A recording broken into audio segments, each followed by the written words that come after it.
Good afternoon, everyone. Welcome back to Your Brain on Air. I am your host, Ali Vogt Larson. And Trump, keeping with some local news for the Midwest, was in North Dakota yesterday to visit the Theodore Roosevelt Presidential Library. He talked to an AI version of the president and praised the late leader for his light white supremacy in opposition to true equality for blacks. Ladies and gentlemen, he seemed very, very excited about this conversation that he had with, and I'm going to make this clear, an AI. Now, he did not go and talk to the ghost of Theodore Roosevelt. I even had a conversation with Theodore Roosevelt. Did you? I said, what did you think about the Panama Canal? Do you consider that your greatest achievement? How do you I'd hope so. It directly affects like a country that I think is pretty damn interesting. feel about the fact that the Democrats gave the Panama Canal away to Panama for $1? It wasn't just the Democrats.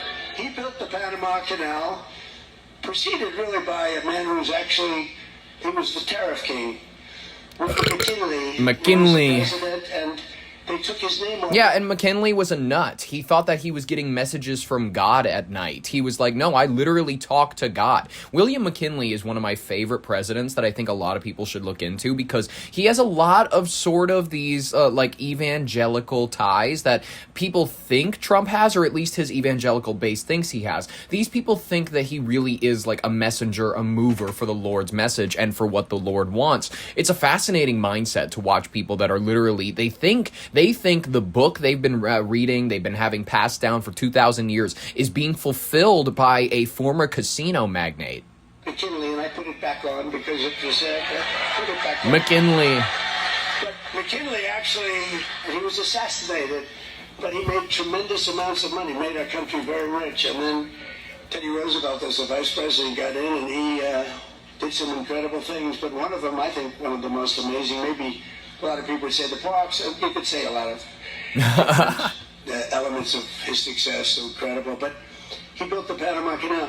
Yeah, the Panama Canal is pretty baller, you know what I mean? It opened up trade to a pretty interesting region, you know what I mean? We were able to connect the two oceans. We got a clip. By the way, everybody's going to play you the clip where it's like Theodore Roosevelt talking first. I found the original clip, the clip released by Team Trump, where you get to hear him ask the AI President Roosevelt a question. Here we go, ladies and gentlemen.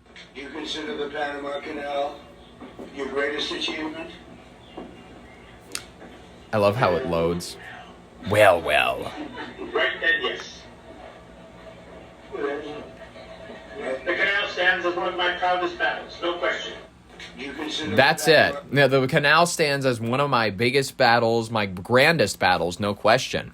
Listen, I love Theodore Roosevelt, one of my favorite presidents, but in case you didn't know, he held some interesting views. I don't know if that's like a right way to say it or if it's a wrong way to say it, but it's like, they're not unusual for a man of his time. Let's review some of them. He believed that white people possessed a superior civilization, holding the burden to train backward races to achieve political and industrial capacity. And this is the view that he applied globally, justifying American imperialism in Latin America, the Philippines. He viewed indigenous peoples as obstacles to westward expansion and savages destined to be assimilated or displaced by white settlers, although he admired individual warriors in some aspects of their culture.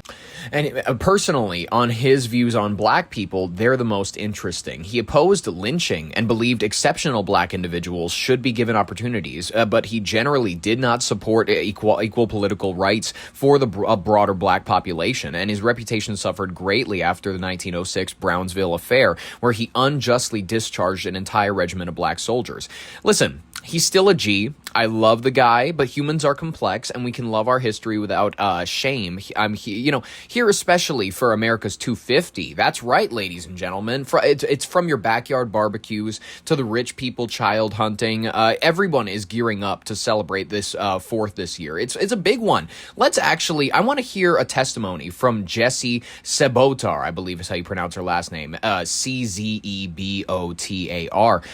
survivor of one of these Roth Rothschild human hunting parties. I just want to give her the floor for a second to let you know what, honestly, you know your boss does not have the usual 4th of July parties. You know what I mean? If you work at a corporation, you know that your boss, the CEO, is not going home to hang out with his family for the 4th of July and like make steak. He's going to a resort. His family is probably going to stay home, admittedly, if his children are going to be sitting with a nanny and the mom is going to be out drinking or gambling or something like that. She's going to be having fun too. Listen, it's her money as well. It's her money to enjoy. And if they have the nanny, it's her right to enjoy it, especially if he's going to be off hunting children. Now listen, I spoiled it, but he's going to be going off to this beautiful resort, probably somewhere in like the western region of whatever your state is, Wyoming. This could be Wyoming, Iowa, Minnesota, anywhere. He's going off to the north regions, maybe in the forested parts, and he is hanging out with a bunch of his other rich friends, and he's going, damn, man, I think I'm gonna have to pull a Christmas vacation and cut Christmas bonuses this year and whatnot. And they're like, oh, really? Are you just experiencing hard times? And he's like, no, I just really want a Bugatti. And with the state taxes over here in Minnesota, it's ridiculous. So then he finishes off his martini, and then they proceed to hunt people like Jesse Zabotar. So at the hunting parties, they would they'd have all these expendable children outside in the woods, and usually they have holding grounds, like a tunnel system or something underground where they hold the kids in cages until the time of the hunt. Oh shit, what a timely line. Kids in cages. Obama did it, Trump did it, shut up. It's not a win for either of you. It usually happens later, once it's dark outside. And so what they'll do is they kind of they'll kind of make a perimeter, which is pretty large, of these woods, and they'll station the different elite people around the perimeter. And then when they give the go, they release the kids, and the kids are told just to run, to hide. Yep. And that's when zigzag. We'll go through the woods and start hunting for them. Yep. When they catch them, a lot of times they will first sexually abuse them. God. And then they'll kill them. So not everybody will get killed in that situation. Not everybody. If they don't, then they're used for other hunts. Some will just be used for other hunts or turn into later Catholic priests. There were kids that I saw who, were really good survivors, and they would just continuously have to relive this trauma, MK Ultra, mind control, sex trauma. We've talked about this before. So, speaking of MK Ultra, we're going to get to that later in this episode. There was kind of so those were the kids on the outside, and then because we were hierarchy kids, we were on the inside. And so on the inside, usually in the house or the lodge, you would have the older men who were too old.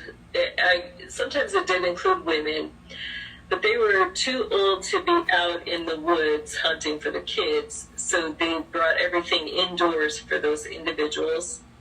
Whoa. And those individuals were not allowed to kill, but they were allowed to capture and rape the hierarchy children. So, once... They're like, Grandpa needs to do something while we're on this retreat. The signal was given that the hunt was on, you were just trying to escape, hide, and not be found. And sometimes they would make it seem, for the kids, like it was a hide-and-seek game. So unless you got caught, you really didn't know what happened. How terrifying. You imagine you and your buddy are like, damn, this hide and seek game is pretty scary. You know what I mean? The adults seem like they're getting pretty into it. And then your buddy's like, yeah, man, I feel like we're safe though next to this tree. And then an arrow flies through his head and pins his head to the fucking trunk. And you just have to realize, oh my God, this is real. Like, this is low key. This is legit. It's that moment in Ready or Not when the family is hunting the new member of the, they're getting married. Ready or Not's a pretty good movie if you haven't seen it. It's about this woman. I just spoiled it for people that haven't seen it. God damn it. I'm sorry. I should have said something. Ready or Not. It's a great movie. If you've seen the trailer, I think they honestly give it away. The family basically is like this board game magnate, like type of, they have a business and whatnot, and then they make a deal. Basically, their ancestor made a deal with Satan, and in order to fulfill this ritual, like every time someone gets married into the family, they have to draw a card from this box, and it gives them like a game that they need to play. Sometimes it's just like most of the time it's like an ordinary game like chess or backgammon or some I don't know, like, you know what I mean? It's just like games. And then sometimes like this happens like once every, I don't know, like 4 or 5 people that get married, they draw the card that says hide and seek, and basically that means that they have to kill that person. And then this that's one of the reasons that this bitch, the aunt, is very sour because her husband ended up getting killed like back in the 80s. The movie starts with that. It starts out in the 80s like with a flashback, and then it cuts to like the modern day, which is like I think late 2010s, at least for like when it gets set there. When the movie is set, she's marrying, Samara Weaving is marrying into this family, and basically she's the next person to draw the card. And then the rest of the movie is that. It's very fun. It's very interesting. But watch it if you haven't. Speaking of satanic rituals that will continue the family bloodlines of just allowing you to live in filth and riches and just absolute gluttony, everything the world will have to offer you. Taylor and Travis's wedding. It's honestly the main thing you have to realize about this is a mass ritual. This is a mass ritual because they are on America's 250th anniversary. Instead of having businesses in New York bustling around Madison Square Garden, you know what I mean? Like you would expect around the 4th of July. They want to make a point that your personal industry, your personal little mom and pop shop, you sell little biscuits, you sell little Eau Clairs are like little chocolates, like this little like chocolate store that I visit with my family and my fiance every time we're in Duluth. It's this little chocolate store, and it's amazing. There's a bear that sits out on a bench in the front. It's the cutest thing. It's my favorite place. Like, you have like a little place where you like to sell treats? Well, guess what, bitch? On the busiest weekend where you could be making thousands with the foot traffic that you have in New York City, I'm just being honest with you, on a day where you could be having immense commerce, true civilization, true connection, people walking around, maybe, somebody gets stabbed, but that's just the risk of civilization. But it's like mostly a good time. People take their families out, they enjoy the summer heat, they realize that it's very tourist season, the cops are going to be out, so it'll be a safe time to be out maybe for once. And then, because admittedly certain areas of New York are not nearly as bad, but especially around like Madison Square Garden, like it would be a great time for real community. And they want to tell you something.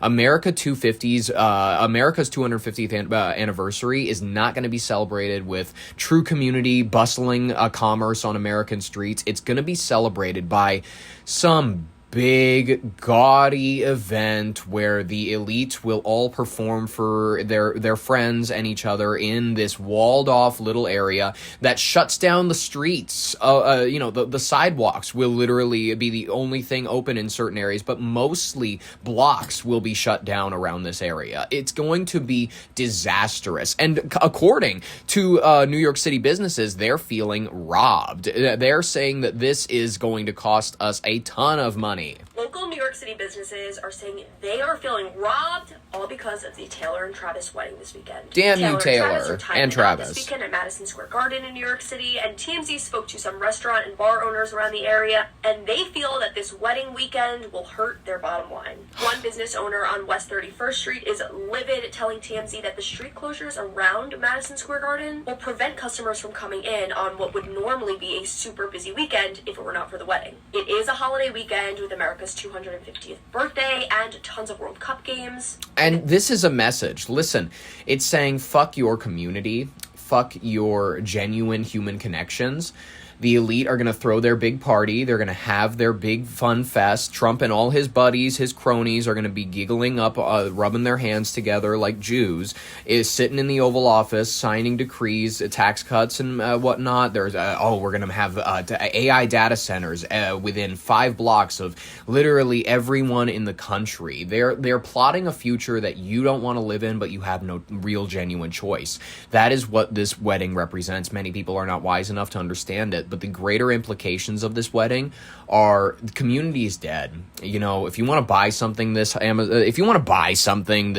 4th, go on fucking Amazon, you animals. Go back to your apartments and sit in your apartments. Don't walk around. I don't want you to enjoy yourselves. I don't want you to go out and watch firework displays. I want you to sit in and I want you to live stream something on Netflix. You know, what's his name? Anderson Cooper. He's not doing 60 Minutes anymore. You know how him and his gay friend, they Epstein 2.0, they host New Year's Eve every year. You know, they did that one with Whitney Houston that one time. They're going to be hosting July Rockin' 4th, and they're going to be on Netflix, and it's going to be co-hosted by Kevin Hart, and it's going to be the roast of Pete Davidson alongside it. It's going to be maybe the most streamed thing in the history of all streaming services. This is what they want you to be doing. They want you to be cooped up. They want you to be taking pills to make yourself feel something. They want you to be dulling your mind with substances. They want you to enjoy nothing. They don't want you to have family connection. They want Taylor Swift and all her big rich friends to have a shebangin' time, and they want you to sit inside and watch July Rockin' 4th. This business owner said they've been trying to get in touch with anyone connected to Taylor to express their opinions. West 31st is expected to be closed at some point on Friday, although the sidewalk will remain open, but fans, media, security might not make access so easy. The owner of a business on West 33rd also told us his street will also be closed with the sidewalk open, but if plans change like they did when Trump attended the Knicks game, it could easily cost him tens of thousands of dollars. Shouldn't have had your business there, loser. None of the businesses we reached out to have heard from Swift or Swift's camp about potential compensation. The only communication has been from the NYPD and city planning about the closures. They go, fuck you. Do you know the flower budget we have right now? Like, seriously, there is not a chance that we're going to reimburse shit. Do you realize how much we're in the hole right now for having to put this whole thing on? It's ridiculous. And the fact that you of all people, the filth of New York City, the average populace, have the audacity to come to me, the queen of mean, Taylor Swift herself, and ask for handouts? I spit in your drinking water. Ladies and gentlemen, I cannot wait for this weekend. I cannot wait for Taylor's wedding. I cannot wait for the protests that likely are to erupt around it. I'm just going to say it. I think that I see it. I have like a premonition. Like I had one of those, what's Christopher Walken, that one movie where it's like a Stephen King one where he's like, the ice is going to break because he has visions of the future and whatnot. He like, when he wakes up from, I think it was like a car accident or something. It's been a while since I've seen it, that he grabs the doctor's hand and then he foresees the doctor's future. It's a Christopher Walken movie. It's a Stephen King adaptation. It's pretty good. Maybe I shouldn't have that opinion since I don't remember a lot of the plot, but I remember a lot of the key moments.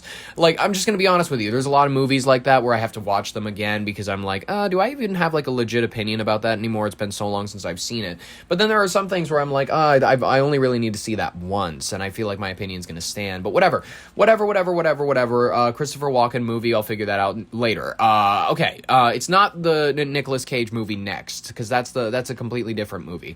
It's the one where Christopher Walken tries to save the hockey team from falling through the ice, and then he like shoots the gun and all that shit. All right, whatever. Let's move on to our first real legit story. One that's going to make you nervous. One that's going to make you go, actually, where does this attitude come from? As an American, I feel offended. I feel offended at audacity from other countries and them expecting a single cent from us. So listen, Ukrainian President Volodymyr Zelenskyy is issuing a sharp rebuke to the United States today. He's rebuking us, he's calling the American military aid way too slow following a devastating wave of Russian missile and drone strikes on the capital. He was speaking to reporters directly in front of the shattered residential buildings in Kyiv, and visibly frustrated, Zelenskyy warned that delays in weapon deliveries are are costing Ukrainians their lives. Now, listen. He can say whatever he wants in front of rubble. He can say whatever he wants in, you go in front of the children's hospital that we blew up in Iran and record this video, and I'll feel no different. Listen, you're the breadbasket of Europe. Europe will sort you out. You originally were NATO's problem to begin with. You were not supposed to join it. It was a prior arrangement that we were not to encroach on Russia's southern west border. And you especially, and listen, I'll give us a little bit of credit with Kamala going over there and decreeing right before the war started that you were to join NATO. That didn't exactly help the situation. Now listen. You clearly you got to give up some regions. Crimea. I know you're probably going to lose the Donbass region. Luhansk. Listen. Whatever you have to give up, just you got to figure something out for yourself. This is like when my neighbor is having a fight with their neighbor on the other side of my house. Like I can't see the neighbor you're having a conflict with, and admittedly, like if I turn up my radio, I can't hear it. So I don't really know how it's my problem right now. I don't know how it's my problem right now because listen. Stop telling me that I'm too slow to give you anything when people on my streets in America are busy, sticking needles into themselves. Please don't tell me that I need to give your country $1 when I have to go through parks. I have to walk through parks in my city and find people sleeping in like makeshift tents. Please do not tell me that my society owes your society a damn thing. The president's urgent plea also is following one of the most intense areas assaults in Kyiv's recent history. It left dozens of civilian structures damaged, caused multiple casualties. Overnight bombardment, which involved hundreds of drones and sophisticated ballistic missiles, briefly knocked out the power for over 100,000 residents.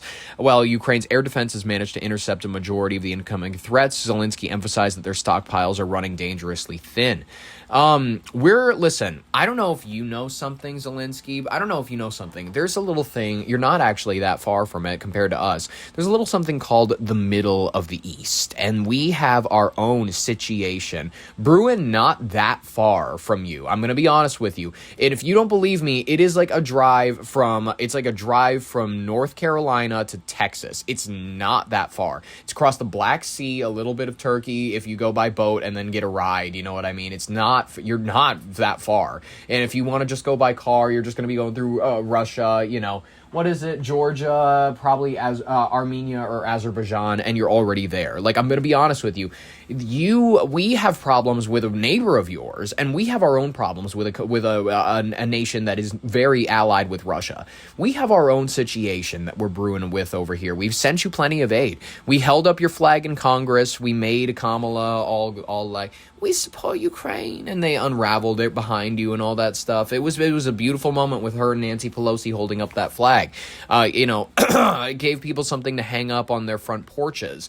But now, for you to get this pissy attitude with me, for shame. Let's begin this hour with the war in Ukraine. Russia has launched a major offensive overnight on the Ukrainian capital of Kyiv. At least 18 people have died and dozens more wounded in Moscow's latest strikes. The Kremlin is vowing to ramp up pressure on Ukraine to achieve its goals. Earlier, at the site of an apartment building hit in last night's attacks, CBS News international reporter Aiden Stretch spoke with Ukrainian President. Aiden Stretch. CBS News. We've heard you ask repeatedly for more ballistic defenses from the United States. You said yesterday that nearly half of the missiles used were ballistic missiles. Have you received a response from the United States for those asks? No, we are thankful for the program approval. Thankful to the European team. They paid for this, and they paid already, and now we have some packages of corn. Yeah, and with Europe and Canada and other partners, we are thankful to American team for transfer of these missiles. But for today, I know you just said thank you, but I really haven't heard that enough yet. It's too slow. Be honest, too slow. Of course, I count on a meeting with American team during closest days. We will see what will be. We don't know what Putin will do and how will be all the plans of our meetings and etc. But what the most important Of course, we're asking President Trump, his team, yes, Russia. That's only one thing. And we don't need, too much words. You see, what does it mean when the packages come to Ukraine slowly? I love his black button up. He looks like he's dealing cards at the casino. This is a big problem because these people lost not only their apartments. This is a problem to lose your home. Your home. House. They lost their children, their families, their life. And I think this is the problem, not the problem how to push missiles quickly. They're cutting him off. Right. Aiden is joining us live right now from Kyiv. Aiden, what more did President Zelensky tell you about what he hopes can be achieved? Because at this point, this war in its third year, it's almost at a stalemate. Even though the Russians have made incursions into Ukraine, and the Ukrainians have been able to hit back in some of the portions of Ukraine that are controlled by the Russians. But the reality is, 3 years on, there's no end in sight. Oh my gosh, his camera's awful. But and I asked him the question, is Ukraine winning this war right now? And he sort of looked at me as if that were the wrong question to be asking. He said what's most important is he wants this war to end as quickly as possible on terms that are okay. No, man, you've torn up peace treaties in the past. What are you talking about? Ukraine after all the fighting that they've done, but he's less concerned with how people are measuring this war than getting out of it as quickly as possible. He said he wants this war to end, and he pointed to the building behind him where I'm standing still right now and said, this is what Listen, war is. my brother, you want another check, and I see right through the act. Listen, I'm not saying that I'm not saying even my country's leader is morally superior in any way. I'm not saying anything like that.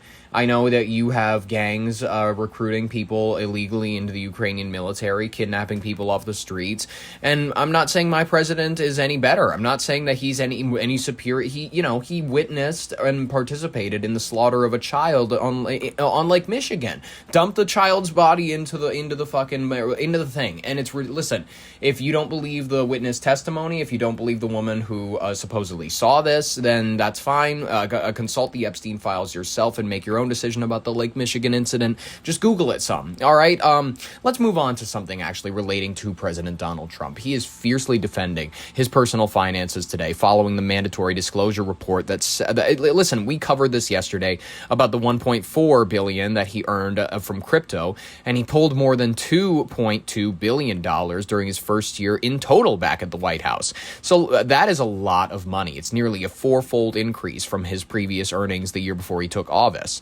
It's a lot of wealth, especially for for the sitting U.S. president. You know what I mean? And admittedly, it's $400,000 that they're supposed to be making a year.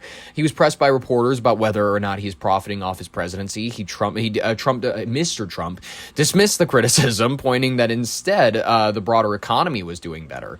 Speaking before boarding Air Force One, the president argued that everybody's profiting from a booming stock market, asking reporters how their own retirement accounts were doing, adding, "Thank you, President Donald Trump."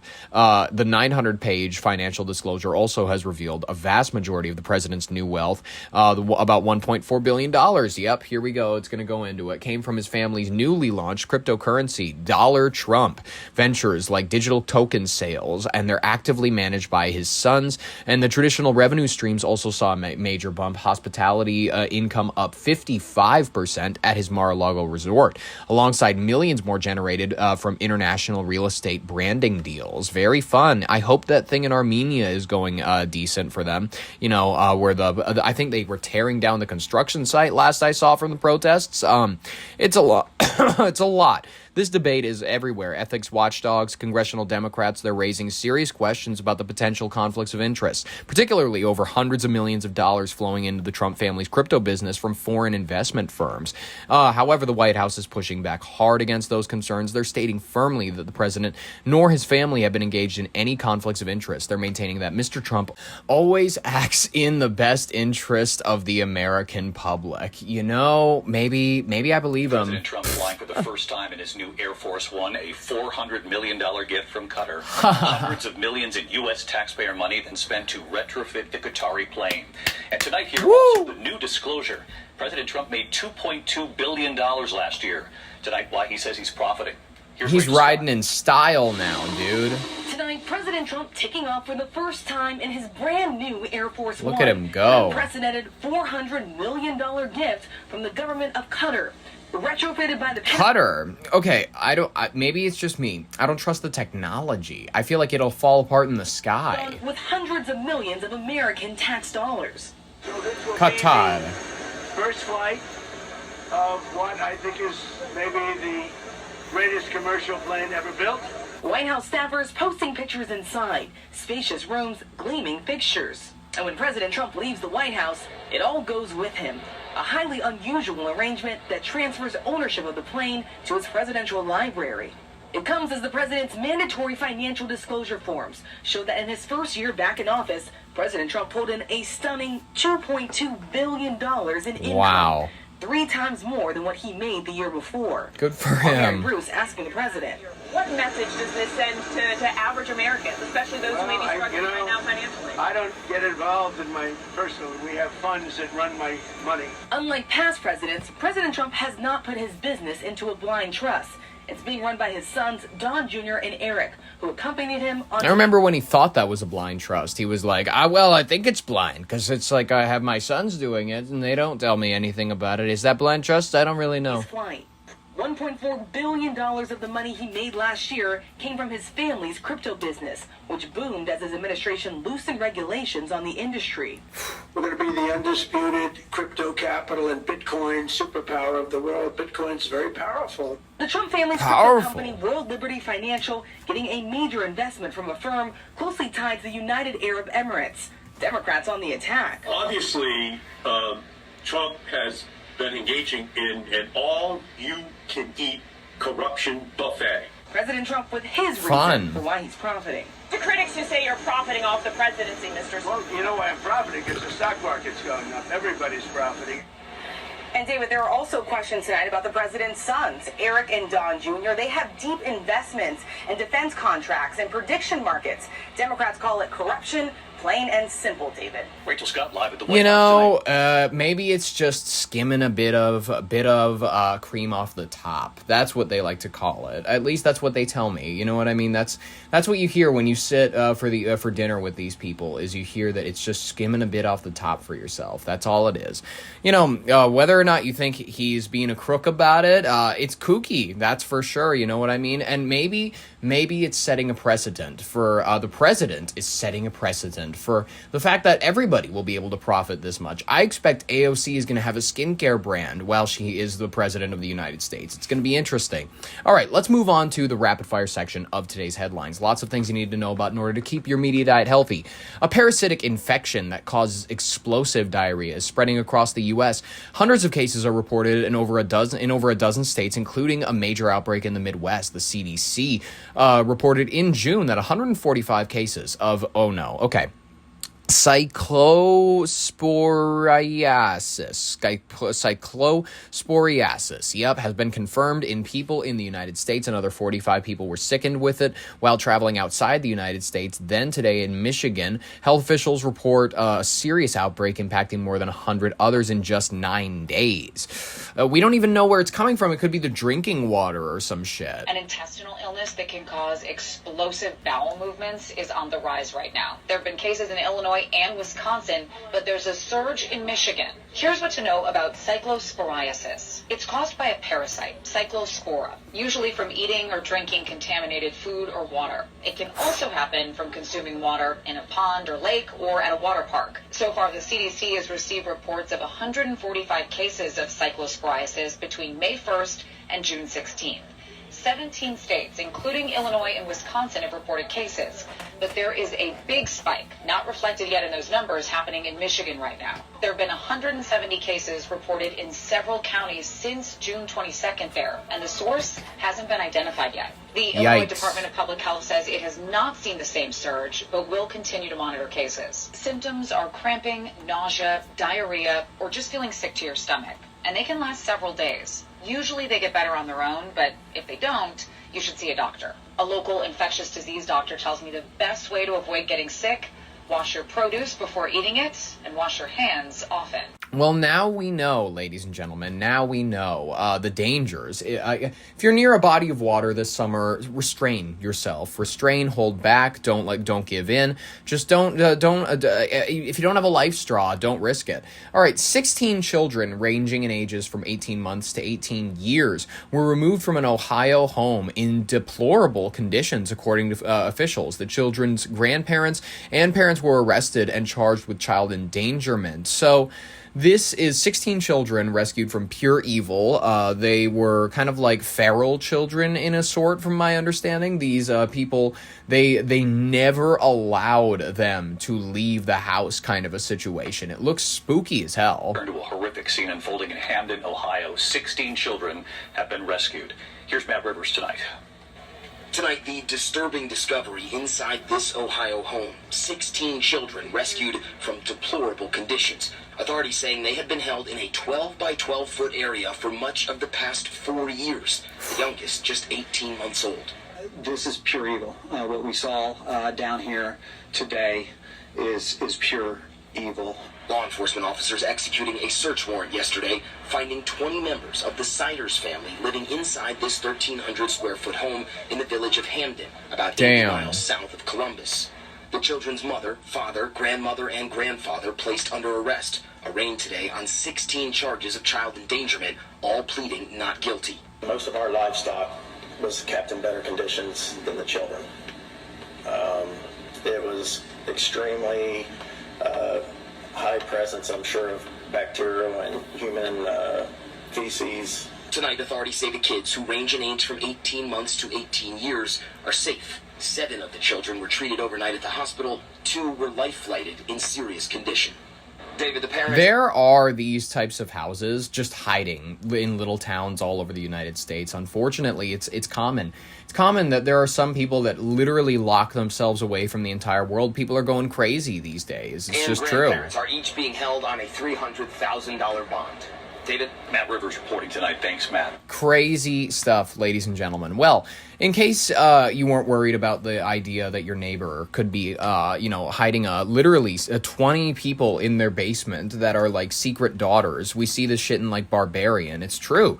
This is stuff that happens every day in America. We just don't realize it because it's going to be a news story one day when we're 40, and it's going to be like 15 children rescued as the oldest has had granddaughters for their own father or some shit. And it's like, oh my God, that's like 5 counties away. That's going to be you one day.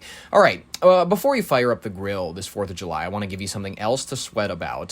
Here in the Twin Cities, we had a family putting out a warning after their teenager, their son, needed an emergency surgery after swallowing a metal grill brush bristle hidden in his burger. So skip the wire brush. Instead, try like a wooden scraper, steam cleaner, balled up aluminum foil, or even like half onions. I've seen people do that trick. But pretty crazy story. It felt like throbbing pain coming in and out of my stomach. This is just from cleaning your grill. It was supposed to be just another summer cookout, but there was a hidden danger inside one of those burgers. I had 2 burgers, and my guess is one of them, had the grill bristle in them. Yeah. And swallowed it. Got trapped in my intestine. Yuck. This is what my dad used to clean the grill. The wire was so small, Noah says it was barely visible. About like just this length. He didn't feel it, he didn't taste it, but within days, it punctured his intestine. Oh my God. It can still be on the grill that, you don't really notice. Get rid of your metal grill bristle brushes. Get rid of it, man. That's just not a good idea to have. All right, well, speaking of fun things, I don't have a transition for this story. It's just really cool, and I love to talk about the Catholics. You know them. The grand orchestrators of the New World Order, the sex traffickers that we know them to be, the Jesuits, the Catholics. There's a traditionalist group, SSPX, defying Pope Leo. There is a mutiny underway right now in the Vatican as the traditionalist group defies Pope Leo in a move that will threaten a schism within the Catholic Church.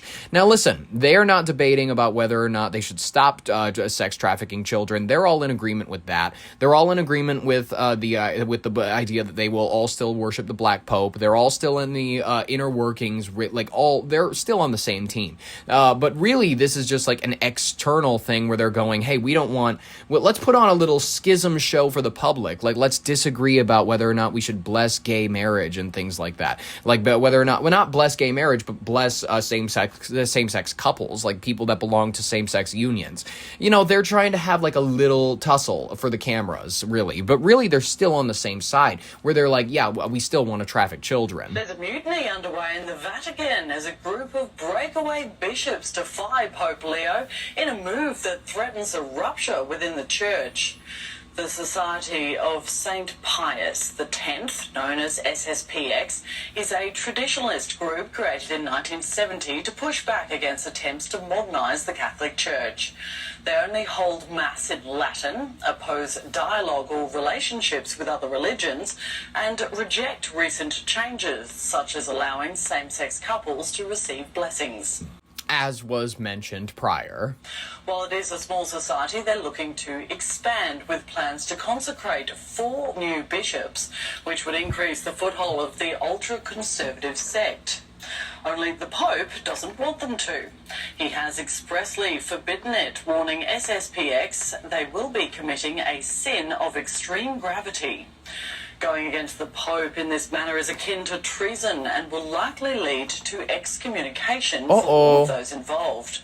But this hasn't deterred SSPX, who are going ahead with the ceremony today.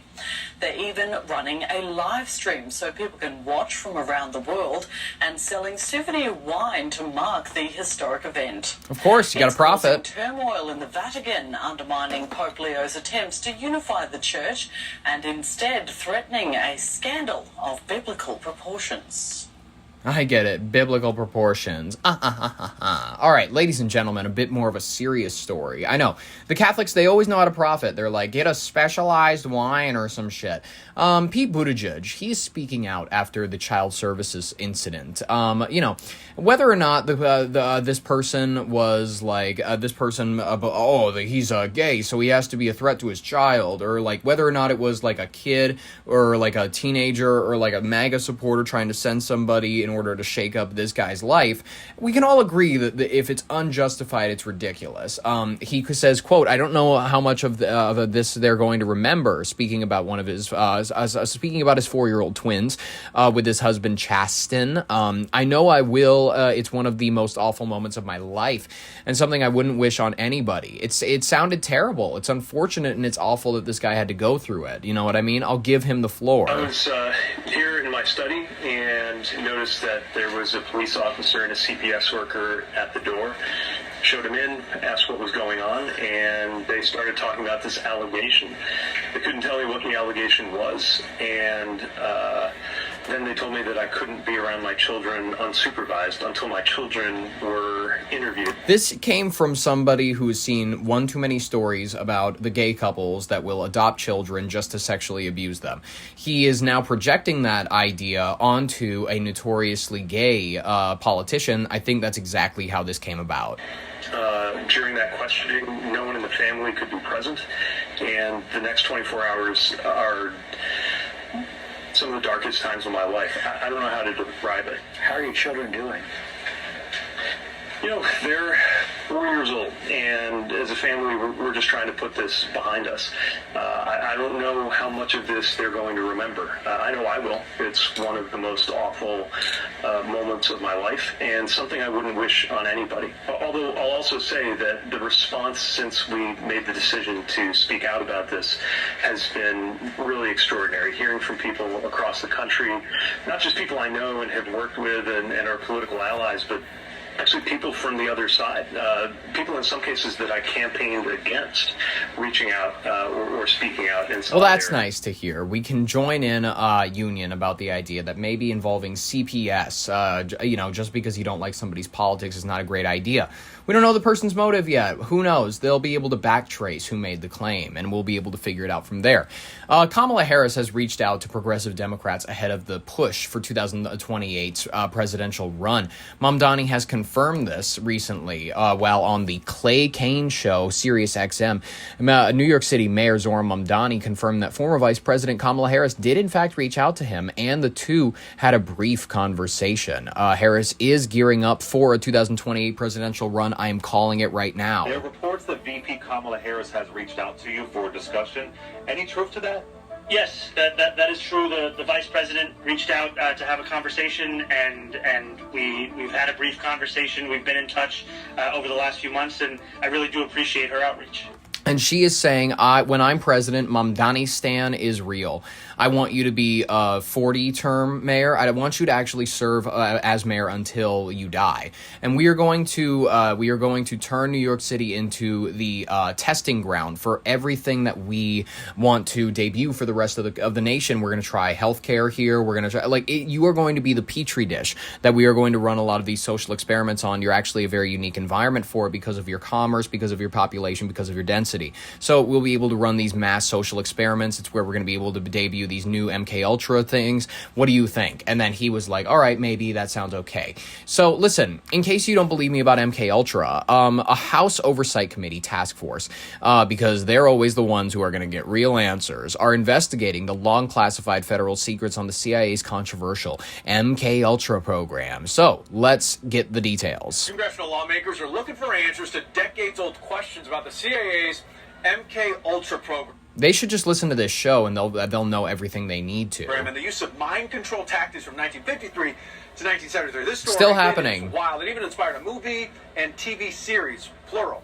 So Project MK Ultra was an illegal research experiment implemented by the CIA after the U.S. feared China and the Soviet Union were using brainwashing tactics to manipulate prisoners. It allegedly included intense electroshock therapy, hypnosis, isolation, and experience with drugs like LSD. So the CIA also was criticized way more for who they experimented on, often inmates, psychiatric patients, even terminally civilians ill patients without their consent. Civilians. The Oversight Committee hoping to get some answers here. The committee's chairwoman, Florida Republican Anna Paulina Luna, writing, the intelligence community has covered up the nature and classification of the... They've already destroyed all the records. You're not going to get the truth about it. You might be able to get a few people to testify. You might be able to get a few people that are going to tell you the truth about it, that are going to be able to come in front of Congress before they get shot. Maybe you'll get an hour in before their head explodes or something like that. The Ultra experiments for decades. Americans have been misdirected repeatedly and deserve transparency and accountability. The CIA eventually ended Project MK Ultra after terminating mind control. It just could not be achieved. Not true. They threw away all the documents related to the program. They destroyed it because there was going to be a probe into it. There was going to be a massive exodus where they had to give up all of this information, and then they were ordered to destroy it. This is to say, some lawmakers are optimistic, others are pessimistic on whether or not they actually get answers to questions from decades ago. We do know the truth. Then CIA Director Richard Helms ordered the destruction of most of Project MK Ultra's documents in 1973. He did this to prevent public outrage and avoid the prosecution, as various congressional committees were beginning to investigate the agency, and he was not about to let that happen. So, the physical purging of the files was authorized and overseen by MK Ultra chief Dr. Sidney Gottlieb. So that's pretty much all you're going to need to know. We have people like Anna Pauline in Congress asking questions. Operation Paperclip brought over 1,600 German scientists into the United States government after World War II, including individuals who had conducted human experimentation in concentration camps. The CIA military... And then they came over here and they also did human experimentation programs. They're still doing human experimentation programs. They have tissue farms. They're stealing people in the middle of the night. ...aware of their backgrounds and recruited them anyways. In your research, did you find direct documentation between Paperclip scientists and the development of MK Ultra's experimental protocols, specifically the use of mescaline, hypnosis, and sensory deprivation, which were techniques also documented at Dachau? Absolutely. Kurt Blome, who was the chief of biological weapons development for the Nazi government, came to work for the CIA. So did Walter Schreiber, who was the Surgeon General of the Nazi Army. I can just tell a brief story. When I was researching my book, I found what I think might be the first secret CIA prison or black site. It's a nice chalet in Germany. And the guy who now owns it took me into the basement. He said these were the cells where the MK Ultra officers, working side by side with Nazis, carried out those gruesome experiments, which were actually just continuations of the experiments that those Nazis had been conducting just a few years earlier right down the road. Just for timeline and clarification, these experiments were happening after the Nuremberg trials, correct? So yes. the CIA would have known that these were crimes against humanity. Yes. I looked for They commit crimes against humanity every single day, pretty much every hour. an episode in which the Nuremberg doctrines were posted on the wall in some MK Ultra or CIA office, and I was never able to find any indication that those Nuremberg principles ever were even consulted, much less obeyed. Wow, very interesting. Well, yeah, you know, whether or not you want to take that into consideration, we will cover MK Ultra in tomorrow's episode. It'll be the final one before the 4th of July weekend, and that'll be the perfect way, actually. I think tomorrow we're going to make the energy very discussing the United States matter-of-factly. We're going to just have fun with it. We're going to discuss MK Ultra, all the broad things that this government is doing and will continue to do in the behind the scenes in order to prop up people that keep it rich. But ladies and gentlemen, in the meantime, let's talk about a major sharp a shakeup in the November LA City Council. Listen, they pulled a measure that would have asked voters to allow non-citizens to vote in city and local elections. So the argument about Democrats being so crazy that they wouldn't actually want non-citizens to vote. Some people are that crazy. Just as we can say some Republicans are crazy enough to say that they want to kill all black people, we can say that there are some nuts out there. There are some nuts in Congress and on city councils that are nutty enough to propose the idea that we should be allowing non-citizens to vote. Listen, they're going to pose it to you as we want them to have the same voting rights because they pay taxes, because they serve the same amount to the community. They're going to go with a plea to come at your heartstrings. Do not let it work on you. It does not work because these, by the end of the day, are non-citizens. A major shakeup ahead of the November election. The LA City Council has just pulled a measure that would have asked voters to allow non-citizens to vote in city and school board elections. If signed into law, people with some form of legal status, such as DACA, temporary protected status holders, and also legal permanent residents, would be allowed to vote. Supporters say it would give people who have been paying taxes. Legal permanent residents, at least in my experience, don't really have an interest in voting. I'm going to be honest with you. The main legal permanent resident that I did know never was interested in the idea of voting. A chance to weigh in on their community's policies. But critics say it would go against what the founding fathers wanted. Again, the LA City Council has now scrapped this proposal, but it could revisit it in the future. Let me give you a word of advice. I think it would be horrific for your chances in midterms to win over the people right in the middle. I don't think it would help you whatsoever. I think that it's just kind of a bad idea to be allowing non-citizens to vote. If they really want the right to vote, they can become an American citizen. They can become an American citizen low-key. Ladies and gentlemen, let's move into our final story. It's just a brief one that you need to be knowing about because, you know, it's kind of important. Iran is warning Israel and the United States against attacks during their funeral for their former Supreme Leader Ali Khamenei. So, not fun.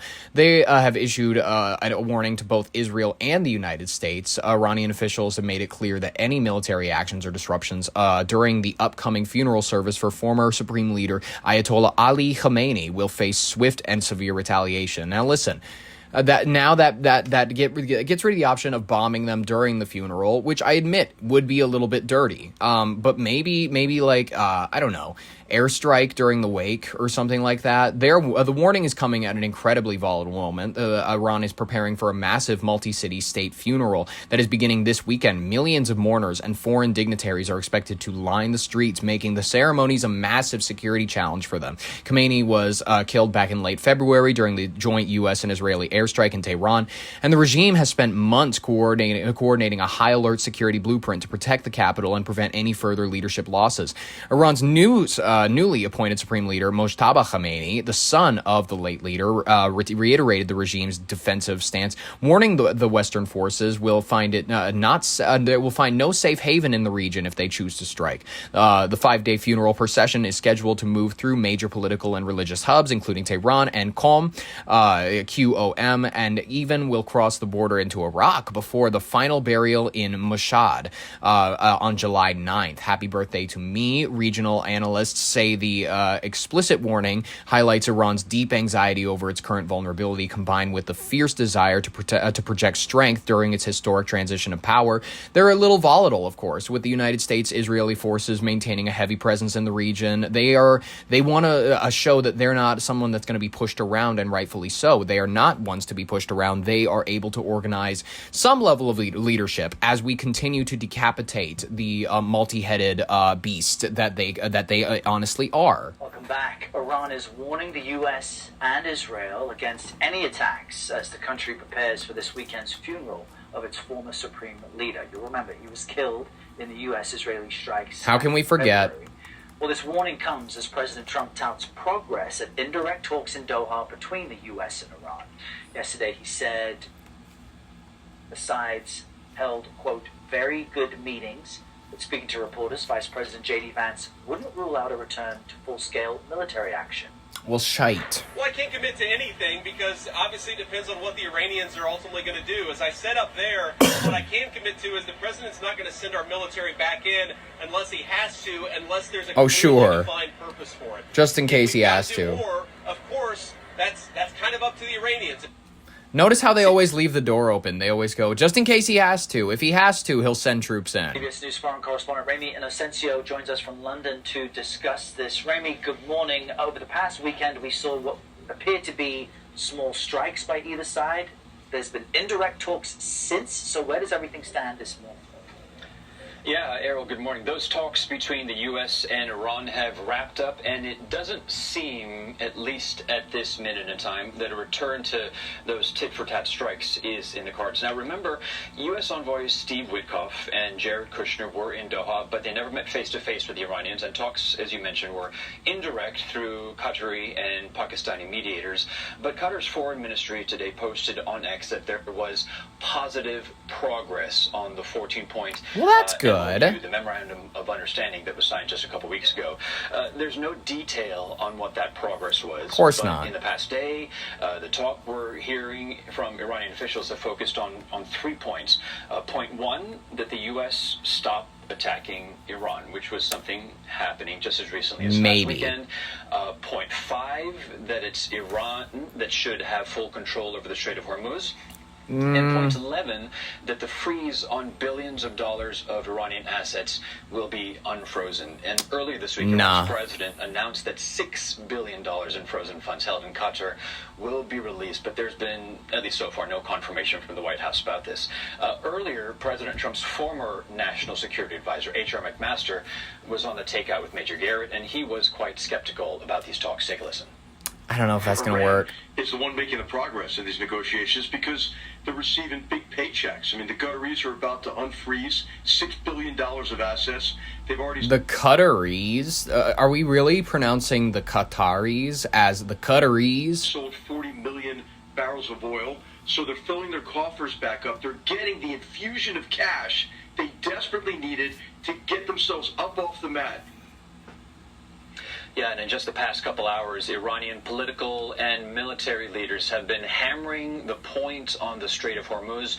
Iran's deputy parliament speaker, for example, said we must respect Iran's authority in the strait. And Iran's military command said that all tankers need to follow routes that Iran has approved, which means close to Iran's shores and not via the southern route by Oman, which we've been talking about the past week, which has been backed by the United States. As was predictable, we are going to lose a lot over this.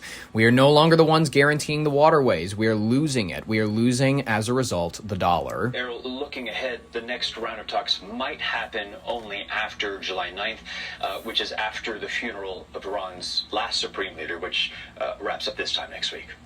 to be fair, when you blow somebody's leader to smithereens, they tend to need a little bit of time to mourn. Ladies and gentlemen, I hope you've enjoyed today's collection of stories. I had an even more wonderful time gathering them for you. I will be back at it again for our Friday show. We will give you the weekend off to enjoy this nation's beautiful birthday, ladies and gentlemen, unless you're listening from another country, in which case, celebrate with us. Why not? Have a little bit of a joyous union with us. We will have a fun time, ladies and gentlemen. I will catch you in the next episode. If you want to be there for it, subscribe, ring the bell for notifications, like if you liked it, all that good stuff. I have been Ollie Vogt Larson with Your Brain on Air. Thank you so very much for listening. I'll catch you in the next episode, our final one for the week, and then that's it. Bye-bye.